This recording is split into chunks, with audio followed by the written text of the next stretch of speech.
Swear.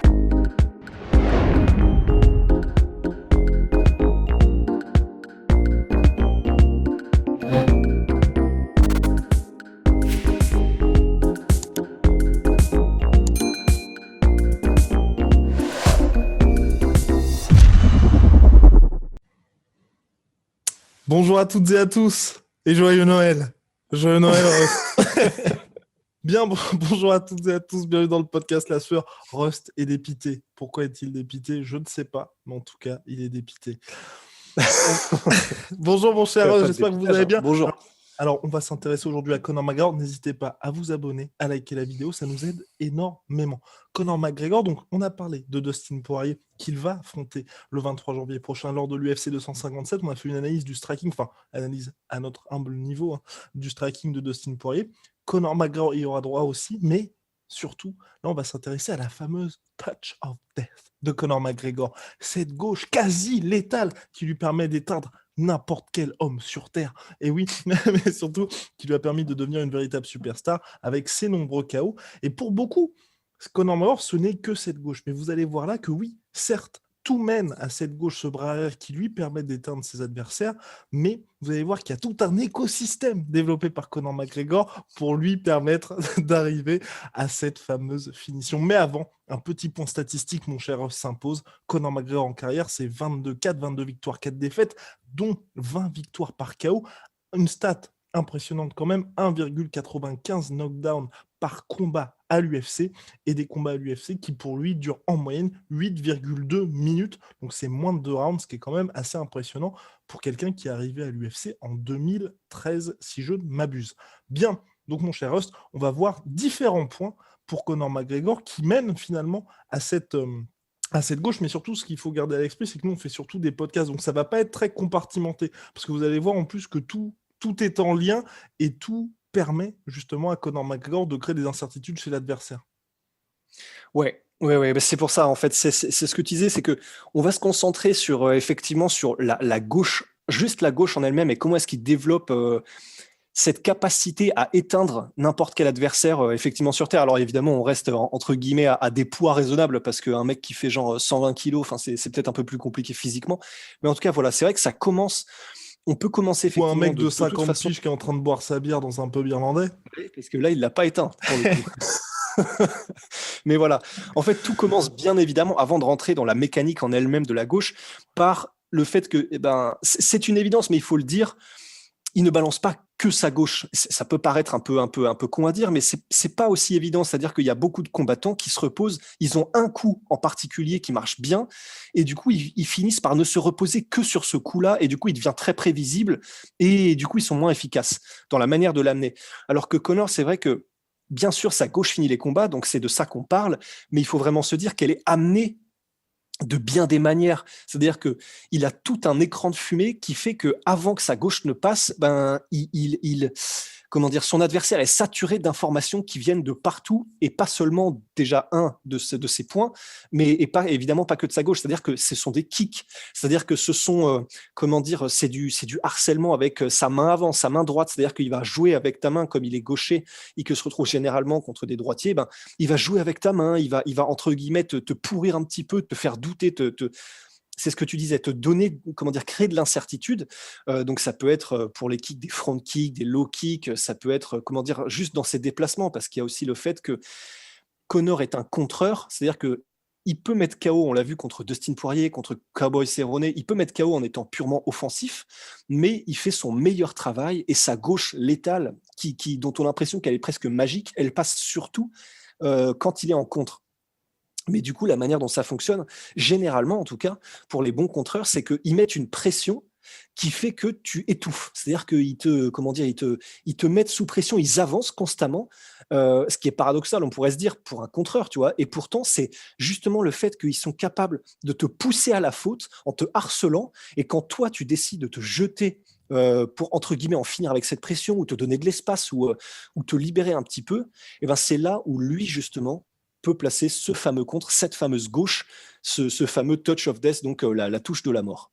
Et donc, mon cher Rust, on va avoir différents points qui permettent à Conor McGregor, bien évidemment, de placer cette gauche. Et donc là, on avait déjà un petit peu ouvert la boîte de Pandore avec ces fameux pièges lancés par Conor McGregor. Donc, il y a ce harcèlement, ce côté aussi également au niveau de son positionnement, bien évidemment. Et là, ça va rentrer aussi dans la deuxième catégorie que vous allez voir, c'est la gestion des distances de Conor McGregor. Mais par rapport à ça, par rapport à ses adversaires, c'est vrai que c'est très important de dire que Conor McGregor est là. Ça permet de faire le lien avec la preview sur Dustin Poirier. Il rencontre énormément de mecs qui sont dits orthodoxes, donc des droitiers. Et donc c'est vrai que Conor McGregor a tendance à avoir beaucoup plus de succès avec les droitiers parce qu'effectivement, il y a tout ce travail avec avec sa main droite, du coup, sur ses adversaires qui le gênent considérablement. Et puis aussi son positionnement. Peut-être qu'on peut en parler parce que c'est vrai que Conor McGregor, généralement, notamment lors du combat contre Eddie Alvarez, qui est peut-être sa plus belle victoire à Conor McGregor. Probablement. Là, justement, ce fameux compte qu'il a réussi à placer 2 fois, et les 2 fois, on en avait parlé lors de notre analyse du combat, eh bien, c'était dans les mêmes, on va dire, dans les mêmes conditions où à chaque fois, Eddie Alvarez pensait pouvoir toucher Conor McGregor alors qu'il s'était fait piéger à chaque fois de la même manière, finalement. Ouais, c'est-à-dire qu'en fait, la gestion des distances, elle est capitale parce qu'elle permet tout simplement de ne pas être touché, mais de toucher en retour. Alors, en fait, c'est vrai que, et on l'a vu ça, on peut donner des exemples, évidemment, contre Eddie Alvarez. Il y a eu, évidemment, aussi contre Nate Diaz, parce que, évidemment, les combats, il y en a un qui l'a perdu et l'autre qui était très, très serré, mais néanmoins, quand il met les knockdowns et quand il touche Nate Diaz, généralement au début des combats, et on dira pourquoi, c'est que il arrive à gérer parfaitement sa distance. C'est-à-dire que là où il fait son meilleur travail pour moi en tant que contreur et là où il peut placer sa gauche le mieux, c'est quand il se place à la distance idéale ou par un petit mouvement de buste en plus d'un petit pas de retrait, en gros, il est capable d'un mouvement très vif d'éviter le coup que l'adversaire essaie de mettre et lui de revenir. Et c'est là où, quand on parle de gestion de distance, c'est capital. C'est-à-dire que contre Eddie Alvarez, c'est vraiment, ça se joue à quelques millimètres. C'est-à-dire que quand Eddie Alvarez décide de déclencher, Conor le voit, il est capable de lire le mouvement d'Eddie Alvarez. Et donc, on prend Eddie Alvarez parce que c'est sa masterclass, mais il le fait avec évidemment les autres combattants qu'on a cités. Quand l'adversaire déclenche, il fait ce petit pas de recul, ce petit mouvement de buste de retrait, et il va placer sa gauche ensuite. Et là où c'est complètement hallucinant, c'est de l'entraînement et de l'entraînement et de l'entraînement. C'est-à-dire que il y a des combattants, et je pars pas dans un tunnel, t'inquiète, mais il y a des combattants, en fait, ils ont ce pouvoir de chaos, tu te dis c'est inhumain, genre, tu as des gens, presque Francis Michel Pereira, Ngannou, par exemple, Francis Ngannou, eux, tu te dis, c'est pas normal, soit c'est, musculairement, ou au niveau de la manière dont ils sont faits, au niveau, le poing, la dureté des poings, la lourdeur, enfin, il y a des trucs un petit peu comme ça, la lourdeur des poings, la grosseur des poings, ça peut jouer, comme Shane Carwin et tout, par exemple. Tandis que Conor, c'est vraiment de la pure technique. C'est-à-dire que quand vous regardez les combats et les ralentis des knockdowns qu'il met généralement quand il travaille en contre, l'attaque juste avant, elle passe littéralement à 1 millimètre. Ça rase les poils de barbe ou de poils de peut-être qu'il a des poils sur le nez, peu importe. Mais en tout cas, ça rase vraiment. Et lui ensuite revient. Il y a une rapidité d'exécution évidemment aussi qui joue. C'est un des facteurs, le fait qu'il est extrêmement rapide. Et qu'il est capable de revenir sur les contres parce qu'il voit l'ouverture. Alors, en fait, c'est vrai qu'il y a tout qui fonctionne en même temps parce qu'il y a cette gestion des distances qui lui permet d'être tout le temps à la bonne longueur, la longueur qu'il faut pour toucher sans être touché. Mais c'est vrai qu'en fait, on peut dire que tout va en même temps. La gestion des distances, le mouvement, mais il y a aussi, bien sûr, le timing, il y a la précision de frappe, la rapidité d'exécution, la fluidité, et évidemment aussi son mindset, en fait, la manière dont il aborde le combat. Ça peut paraître trivial, mais c'est vraiment très important parce que c'est ce qui lui permet de garder, entre guillemets, cette demi-seconde d'avance et qui lui permet aussi de pas... il perd pas de temps, Conor McGregor. Il n'y a pas ce côté diesel. C'est vraiment dès le début du combat. Le combat contre José Aldo en est la preuve exactement. Il apporte quelque chose où même l'adversaire se dit, faut surtout pas que je commette d'erreur parce que sinon ça va tomber. Et surtout, en plus, et là, au-delà de ça, pour ajouter au propos de Rust, c'est que justement, il y a aussi le fait, mine de rien, même les plus gros haters peuvent le reconnaître, c'est qu'au-delà de tout cet aspect trash talking, aujourd'hui, les stats parlent pour lui aussi. Donc, quand vous avez un mec qui arrive et qui a fini quasiment tous les mecs, qui met 1,9 knockdown par combat, vous savez que le gars est Moyenne. vraiment dangereux. Donc, au-delà de tout ce qu'il va dire, il y a quand même les faits sportifs qui sont là. Et donc, c'est vrai que ça ajoute aussi une pression supplémentaire au fait de OK, il faut surtout pas que je tombe dans un de ces pièges parce que sinon, ça peut tomber très très vite. Et il l'a montré contre Donald Cerrone lors de son combat de retour. Ouais, c'est ça. Et puis vraiment, puisqu'on y est, c'est vrai qu'on peut rapidement l'aborder parce que cet état d'esprit, il est vraiment important. Et pour les adversaires, ça doit jouer parce qu'évidemment, on peut pas, quand tu es l'adversaire de Conor, tu peux pas t'empêcher de te dire, ben, tu peux pas t'empêcher comment dire, d'avoir ça à l'arrière de l'esprit en fait, de te dire, faut vraiment pas que je commette d'erreur parce que lui ne pardonne pas. Et pour Conor, et on a vu que ça jouait par exemple contre José Aldo, qui était, alors il y a évidemment les mois et les mois de trash talk avant, mais il y a ce côté un peu fébrile en fait, particulièrement avec José Aldo, un peu fébrile il se jette en avant le menton le premier et il se fait contrer parce que Conor a un coup d'œil et une précision et un timing qui est juste incroyable et ça participe à l'efficacité de sa gauche. Mais c'est vrai que lui, à l'inverse, par exemple, comme tu le disais, il est dans la zone immédiatement. Et quand on dit dans la zone, c'est un peu l'état de flow, de fluidité qu'on retrouve chez certains combattants parfois où tu as l'impression que tout leur réussit. Ouais. Mais c'est vraiment un état d'esprit dans lequel le combattant se met en fait. Et par exemple, Conor McGregor le disait lui-même dans des interviews, quand il combat, il n'y a aucune émotion. C'est un peu la phrase si chère à Bruce Lee, c'est empty your mind, tu vois, vide-toi l'esprit. Parce que c'est le fait qu'il n'y a rien qui va parasiter Conor quand il combat, qui fait qu'il aura toujours cette demi-seconde d'avance parce qu'il ne doute pas. Il ne doute pas de OK, il faut vraiment pas que je me loupe quand l'adversaire va arriver. OK, il faut vraiment pas que je me loupe quand je vais envoyer cette gauche-là, quand je vais. Et c'est ça qui fait qu'il est aussi efficace aussi. Parce que pour avoir, comment dire, un jeu, et alors là, on parle aussi des premières minutes du combat, c'est là où il est le plus efficace, parce qu'il y a le moins de déchets techniques. Quand il est le plus frais, c'est là où les mouvements sont les plus précis et les moins approximatifs, parce que c'est vrai que sa touch of death, son toucher de la mort, il l'a un petit peu moins. Plus le combat avance et moins il l'a, parce que c'est quelque chose qui se repose énormément sur de la rapidité, de la précision du timing, et tout ça, c'est des choses dont les jauges descendent au fur et à mesure du combat. Mais lui, quand il aborde son combat, effectivement, il est totalement, totalement dedans. Et comment dire, et voilà, et c'est ce qui fait la différence aussi. Donc il fallait le noter. Et quand on Exactement. parle, ouais, Il y a et aussi- quand, oui, bien sûr, vas-y, je t'écoute. Moi, je voulais parler aussi à Rost, un sujet qui est cher à Rost, c'est cette fameuse mécanique de frappe. Mhm. Bah ouais, parce que Parce que quand même, parce que parce ouais, qu'au-delà de quand tout même. ça, non, parce que c'est vrai que pour l'instant, on a à chaque fois eu. Enfin, tout ce qu'on a dit là, ce sont des choses qui, à mon sens, je pense, sont vraies, mais c'est vrai que c'est quand même, ça laisse beaucoup de place à l'interprétation, là aussi. Tu vois, on peut pas juger, tu vois, par A plus B, l'impact que Conor a mentalement sur ses adversaires, l'emprise qu'il a, ou le fait d'être ou non dans la zone. Alors que c'est vrai que la mécanique de frappe de Conor McGregor, bah, mine de rien, quelque part, elle est là. Et il y a certaines personnes qui vont privilégier le volume, comme quelqu'un comme Max Holloway, où c'est vrai que là, il y a quand même ce côté, il y a moins de puissance qui va être présente. Quelqu'un comme Dustin Poirier qui va vous envoyer bombe sur bombe, et Conor McGregor, où il va y avoir tous ces pièges qui arrivent jusqu'au coup fatal, finalement, qui lui permet de mettre KO cet adversaire qui est beaucoup plus puissant que les autres. Ouais, ben, lorsqu'on parle de mécanique de frappe, c'est vrai, il y a ça regroupe quelques éléments, mais déjà, il y a tout simplement la manière dont le coup est mis. Et ça peut paraître un peu étrange, mais parce que ce sont tous des combattants pro à l'UFC. Mais pour Conor, en fait, c'est vrai qu'il y a.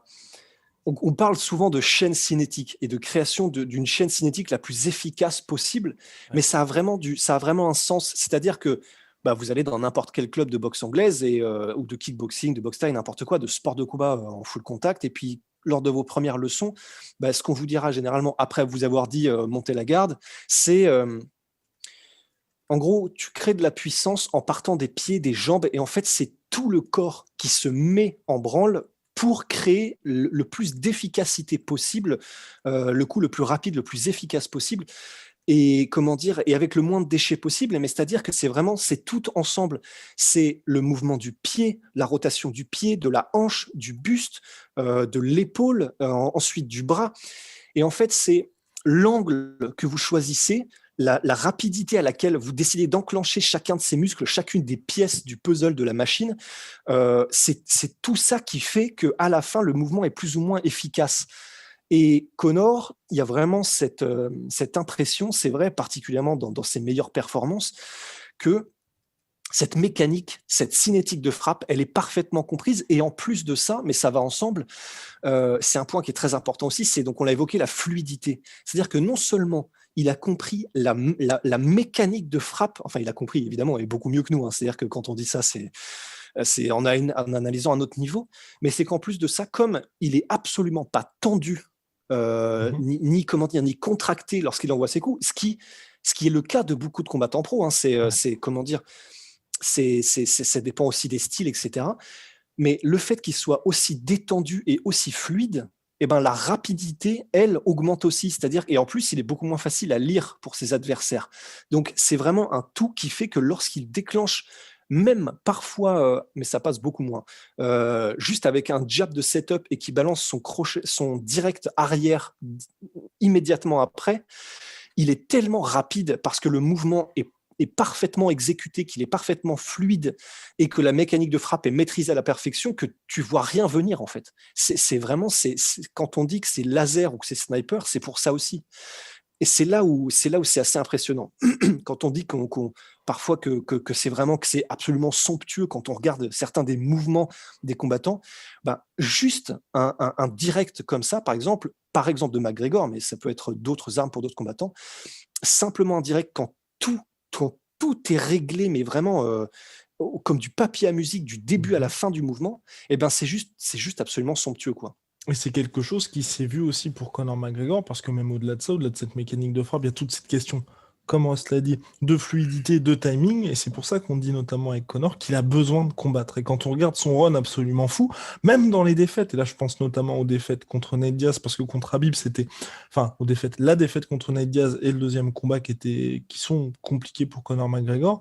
Contre Khabib, c'était complètement différent, parce que bien évidemment, les styles sont différents. Mais contre Nate Diaz, jusqu'à ce que la machine déraille un petit peu parce que Nate Diaz était toujours présent, il y avait toujours ce côté, il est dans la zone, il est extrêmement fluide, il a un timing qui est là parce qu'à chaque fois, il sonne ou met knockdown Nate Diaz. Et lors de la revanche, c'est hyper impressionnant. Vous avez quand même un mec qui vient de subir sa première défaite à l'UFC dans sa catégorie qui n'est pas du tout naturelle puisqu'il est passé de featherweight à welterweight pour affronter Nate Diaz, même si bien évidemment Nate Diaz n'est pas le géant que certains ont voulu nous vendre.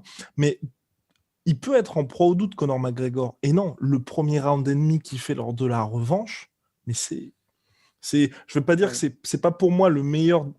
Aussi, pour moi, c'est peut-être le meilleur des Conor McGregor parce que on a vraiment l'impression. Enfin, on se dit, c'est pas Nate Diaz. Clairement, le combat se termine extrêmement rapidement. On a l'impression, une espèce d'impression d'omniscience finalement, où malgré ce qui s'est passé, il n'y a pas le moindre doute. Chaque fois qu'il y a une ouverture, il la saisit et il le met knockdown 3 fois quand même. Mais c'est ça qui est extraordinaire, c'est qu'en fait, comme c'est vraiment des armes, et encore une fois, c'est vrai qu'on le répète, mais qui sont les plus efficaces et mortelles en début de combat parce qu'il n'y a pas cette fatigue, etc. Ouais. Mais c'est vrai que comme ce sont des techniques qui se reposent vraiment sur une maîtrise et sur une science du mouvement, bah, c'est vrai que même lorsqu'il est dans le deuxième combat et que tu as l'impression qu'il fonctionne à l'économie totalement, bah en fait, ça marche aussi. Parce que comme tu viens de le dire, comme ce sont toutes ces choses-là en même temps, dont le timing, le coup d'œil, la rapidité, la précision, bah en fait, peu importe, comment dire, le fait qu'ils mettent un seul coup, je sais pas, que un ou deux coups par 30 secondes ou quoi que ce soit, comme ce sont des coups qui sont vraiment laser, sniper et sélectionnés vraiment avec soin, bah, en fait, il n'a pas forcément besoin, comment dire, d'énormément d'occasions pour les placer. Et c'est pour ça que c'est ça qui est assez impressionnant. Et tu citais le deuxième combat avec Nate Diaz, c'est que ben, tu as l'impression que de toute façon, c'est qu'une question de temps avant que la moindre petite ouverture, parce qu'il a un coup d'œil qui est exceptionnel aussi, Conor, mais ça se travaille également, hein, ben, tu as l'impression qu'effectivement, la moindre opportunité que va lui donner l'adversaire, il va la saisir et être capable de capitaliser au maximum parce qu'il est capable de mettre tout ça en même temps en branle lorsqu'il répond. Mhm. Et contre Nate Diaz, c'est impressionnant. Nate Diaz, il suffit que, et je crois qu'il y a un des knockdowns qui est comme ça, il suffit que Nate Diaz mette un jab un peu lazy, ou au lieu de revenir directement et ensuite de faire un petit mouvement de tête pour éviter le contre, un petit jab et après il baisse le bras parce que voilà, un peu la flemme ou quoi que ce soit, et ben comment dire, la réponse de Conor, où lui, de toute façon, il a eu son petit mouvement de retrait, son petit mouvement de buste, il a eu le coup d'œil parce qu'il voit l'ouverture, et il revient avec un timing parfait avant même que Nate Diaz ne soit revenu dans sa position. Ben, c'est vrai que il y a vraiment certains flashs, certains moments instantanés, certains instantanés où tu te dis, ouais, là, le mouvement, il est effectivement quasi parfait. Et c'est vrai que ça nous amène aussi à un dernier point, qui est la précision. Alors, je ne sais pas si c'est ce que tu avais en tête, mais il faut qu'on en parle aussi. C'est Exactement. que, Parce que, pour citer Conor McGregor, la précision bat la puissance et le timing bat la vitesse. absolument, mais c'est pas faux. Alors, évidemment, il faut aussi de la puissance et de la vitesse, c'est-à-dire que c'est un tout. Mais c'est vrai, la précision, elle est cruciale et capitale, et elle se voit, et dans les combats, par exemple, comme contre Eddie Alvarez, c'est presque délirant. C'est-à-dire Ouais. qu'il y a des séquences où il est capable en contre, c'est-à-dire sur une cible mouvante. Et quand on y réfléchit, c'est hallucinant. C'est-à-dire que réussir à être très précis, à frapper sur un point particulier, sur une cible immobile, c'est quelque chose.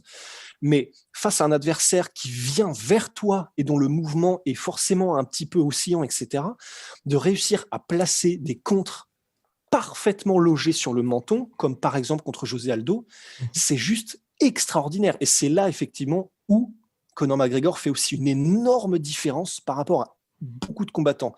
Et C'est d'autres que longs, hein, bien évidemment, d'autres longs aussi, d'autres longs, mais c'est ce qui fait qu'il y a des séquences qui entrent dans la légende, comme par exemple Donald Cerrone contre Rick Story, où là aussi, il y avait ce côté cible en mouvement, on a l'impression que le mec était dans la matrice, et je pense que Ross faisait référence pour Conor à cette fameuse séquence de finition contre Eddie Alvarez, ouais, où absolument. il en passe quoi, 4 ou 5 coups, je 4, crois. un truc, ouais, c'est ça, c'est 4. Ouais. Et c'est ça. Et évidemment, d'autres combattants ont la précision, et d'autres combattants ont la rapidité, et d'autres combattants ont le coup d'œil. Mais c'est-à-dire que là où effectivement c'est assez incroyable, c'est que la gauche de Conor, quand il la place et qu'il la place bien, elle concentre tout, en fait. Elle concentre absolument toutes ses qualités. Et c'est là où mais c'est pas un hasard, du coup, si on en parle, et s'il y a cette mythologie autour de la gauche. C'est que, c'est exceptionnel et rarissime d'être capable de tout avoir en même temps sur une de ces techniques. Mais voilà, contre Eddie Alvarez, il est capable, donc sur une cible en mouvement et en contre, de placer quasiment tous ses coups, soit sur la tempe, soit derrière l'oreille, soit sur la mâchoire. Parce qu'on rappelle que c'est les 3 cibles, si tu veux mettre KO, ou en tout cas vraiment hors de tes nuire, faire perdre l'équilibre et mettre grosso modo bien dans le mal l'adversaire. Et chacun de ces coups, et sur les différents contres, est à un de ces endroits-là localisés. Et vraiment, lorsqu'on se pose et qu'on réfléchit à rien que ça, c'est exceptionnel. Et c'est effectivement ça qui participe à la magie, quoi. Et d'ailleurs, ça me permet aussi de parler d'un autre aspect, parce qu'en fait, lorsqu'on a fait les recherches pour ce podcast, on a maté bien évidemment tous les combats de Conor, mais on a été aussi, et c'est ça qui est assez intéressant, voir les opinions de combattants professionnels et d'analystes, pour voir un petit peu, pour essayer de rassembler toutes les opinions et toutes les analyses. Et c'est Stephen Wonderboy Thompson. Donc, quand quelque chose vient de Wonderboy, on écoute, hein, surtout en termes de striking. Évidemment. Et il parlait un petit peu de tout ça aussi. Il faisait également référence, et il faut qu'on en parle, à Il y a une la excellente posture chaîne YouTube d'ailleurs, Wonderboy. Oui, très bonne. Excellente chaîne YouTube. Il y a celle de Joseph Valtellini et celle de Wonderboy Thompson. Si vous êtes fan de kickboxing ou en tout cas de striking, c'est vraiment des pépites. Et Stephen Wonderboy, dans sa vidéo, il disait, évidemment aussi, il y a ce mouvement-là, cette gestion des distances. Et d'ailleurs, il rajoutait, et c'est bien qu'on en parle, il rajoutait aussi la posture de karatéka qu'a Conor dans certains combats, qui fait que c'est ce qui lui permet d'être extrêmement léger sur ses appuis et d'avoir ce avant-arrière ultra efficace. Donc, il y a cette posture de karatéka, mais il y a aussi, lorsqu'il met cette gauche, et ses coups en général, il arrive à trouver ce que Stephen Wonderboy appelle le sweet spot. En anglais, c'est vraiment, tu sais, c'est...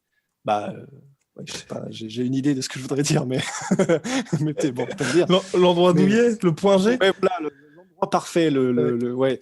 Et en gros, le point G, n'importe quoi. Oui, moi, forcément, on y pense. Hein. Ouais. Mais voilà, en tout cas, tout ça pour dire que c'est aussi là où c'est impressionnant, c'est que lorsque Conor place et en particulier son cross arrière du gauche, on a parlé de mécanique de frappe, c'est important aussi de dire que lorsque Conor touche et qu'il touche de cette manière-là où tu te dis c'est quasi parfait, il est vraiment à l'extrême fin de son coup en fait. Ouais. C'est-à-dire que le bras est presque quasiment tendu, il est presque à l'extension totale et de son cou. Et c'est là où ça fait le plus mal parce que c'est à ce moment-là que toute la chaîne cinétique dont on parle et toute cette mécanique-là trouve le plus son efficacité parce que Et c'est il le là où fait en au gros, bon moment aussi.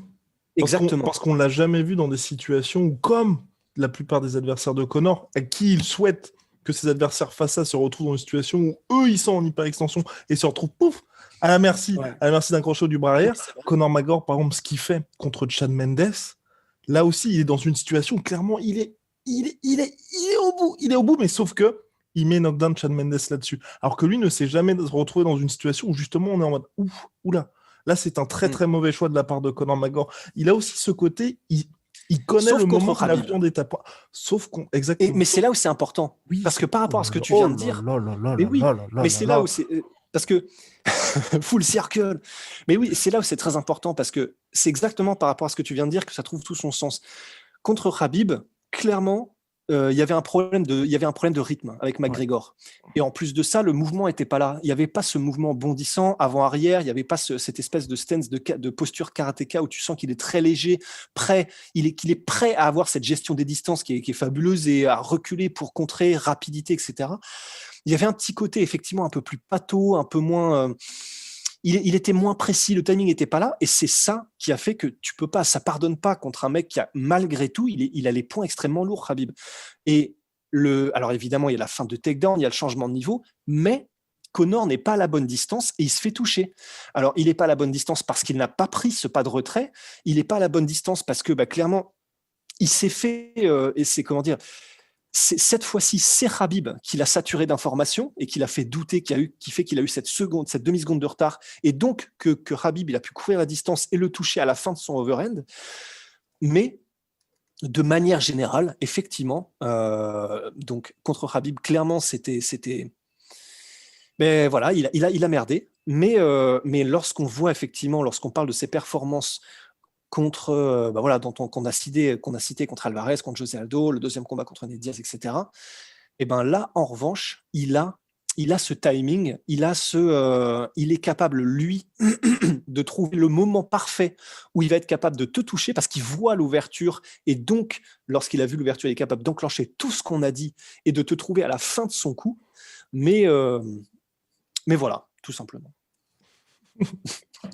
C'était abrupt, mais Ouais, on oui, dit qu'on c'était assez violent. De toute façon, c'est toujours violent et Crust. Alors, bon, je pense qu'on a fait le tour, mine de rien, sur notre cher Conor McGregor et sa Je fameuse pense. gauche. J'espère que nous n'avons rien oublié. N'hésitez pas à nous le faire remarquer si on a oublié telle ou telle chose sur Conor McGregor. Mais tout ça pour dire que c'est vrai que oui, c'est évidemment ce que les gens retiennent sur sa gauche, mais à la différence de tel ou tel combattant, de tel ou tel même boxeur, par exemple, notre cher Deontay Wilder, là, Conor McGregor, il y a énormément de choses qui sont mises en place dans cet objectif ultime de réussir à la placer. Et c'est vrai que Ouais. chaque fois qu'il a la possibilité justement de la mettre Conor McGregor, et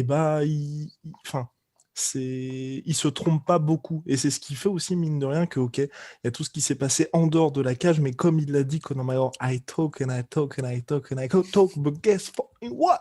I back it up, I back it up. Oui, donc je parle énormément, mais devinez quoi, les gars, à la fin, ensuite j'assume, parce que c'est ça aussi qui fait qu'aujourd'hui Conor McGregor est une véritable superstar, c'est que il y a tous ces réseaux sociaux, mais ensuite il assume dans la cage, et il assume, et la plupart du temps, il arrive à sortir des performances où même les gens, par nous, là, on s'attend, bien évidemment, on fera des pronostics, mais on s'attend à une victoire de Conor McGregor contre Dustin Poirier.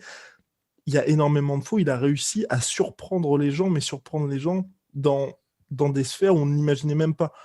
Exemple, le combat contre José Aldo, personne ne s'attendait à ça. Et même, j'ai presque même envie de dire, le deuxième combat contre Nate Diaz, personnellement, ok, ça s'est pas terminé comme ça, mais ce qu'il fait à Nate Diaz, je n'ai jamais vu Nate Diaz subir comme il a subi comme ça. En étant un particulièrement en cauchemar. anglaise pure. Exactement, Ouais. en étant un cauchemar pour Conor McGregor. Eddie Alvarez, c'est la même chose. Donald Cowboy Cerrone, personne ne s'attendait à ce qui s'est passé. Donc c'est vrai que Conor McGregor, il a aussi cette capacité-là, où mine de rien, il arrive à surprendre énormément de ce côté-là. J'ai presque envie d'ajouter aussi que à mon sens, tu vois, le combat contre Donald Cerrone a ajouté aussi quelque chose avec Conor McGregor, c'est que c'est vrai qu'aujourd'hui, tu vois, je pense que ses adversaires sont vraiment... Il y a cette peur véritablement des contres et de la gauche, mais il arrive aussi à ajouter d'autres armes. Et ce qui fait qu'aujourd'hui, par exemple, notamment son head kick, où il y avait tout ce truc avec Donald Cerrone à le record de finition par head kick et Conor McGregor, c'était important pour lui de réussir à le finir de cette manière-là. Aujourd'hui, au-delà d'avoir ces... Ah, on n'a pas parlé de ça, tiens, mais c'est vrai, on en avait parlé lors de la preview précédente, donc Dustin Poirier contre Conor McGregor, il utilise aussi énormément ses kicks pour pouvoir cadrer ses adversaires, et ensuite les cadrer pour pouvoir justement placer sa gauche, mais aujourd'hui, maintenant, il peut aussi utiliser ça pour les finir. Et donc ça ajoute aussi d'autres armes qui fait que vous avez, au-delà des dangers qu'il y avait déjà précédemment, maintenant c'est plus seulement de l'incertitude qui va vous mettre, il peut aussi vous finir d'autres manières. Ouais, absolument. Et c'est vrai que c'est là où c'est assez impressionnant, c'est que quand on voit ce qu'il est capable de faire à Cowboy Cerrone, Ouais. quasiment sans jamais utiliser sa gauche, Ouais. quasiment, je crois. S'il l'utilise en ground and pound à la fin, ouais. Oui, voilà. Mais c'est effectivement assez impressionnant et d'autant plus, comme on l'a évoqué en début de podcast, que il fait ses chefs-d'œuvre, il les fait en contre généralement. Mais c'est vrai que maintenant qu'on voit qu'il peut être extrêmement efficace purement offensivement et avec toutes ses armes sans même utiliser sa gauche, c'est vrai que c'est assez impressionnant. Mais c'est vrai que tu as bien fait de mentionner la sélection de coups, ce qu'il appelle la shot selection, parce qu'en plus de ça, quand on a maté les combats un peu plus tôt, c'est un truc qu'il a vraiment développé aussi de plus en plus dans sa carrière à l'UFC. Il n'avait pas autant cette sélection judicieuse et parfaite de coups, enfin parfaite, non, c'est jamais parfait, mais très judicieuse de coups, qu'il a eu par exemple contre Eddie Alvarez, et dans ses meilleurs travaux, il ne l'avait pas par exemple contre Diego Brandao, et c'est ce qui fait aussi que c'est assez impressionnant, c'est qu'il a progressé même sur ces aspects-là, Conor McGregor. Donc voilà pour sa gauche. Exhaustivité formidable. Mon cher Rust, on se retrouve très très vite pour de nouvelles aventures. Big shout out à my sweet protein. Moins 38% sur tous mes protéines avec le code la sueur. Moins 10% sur tout Venom, sponsor de l'UFC, sponsor de la sueur. Moins 10% sur tout Venom avec le code la sueur. Merci beaucoup pour votre soutien, pour votre écoute, pour votre soutien. Et n'hésitez pas, si vous avez des suggestions de sujets de podcast, parce que c'est vrai que là, il y a un certain nombre de personnes qui nous en avaient parlé, donc ça se passe soit en commentaire ou soit par DM, mais c'est vrai que les commentaires, c'est plus pratique parce que Rust veille au grain. Donc, faites pas non plus trop les malins parce qu'on vous voit. Oui, exactement. Non, mais ça va en recadrer plus d'un, Allez, à très vite. À très vite. Pardon. Allez.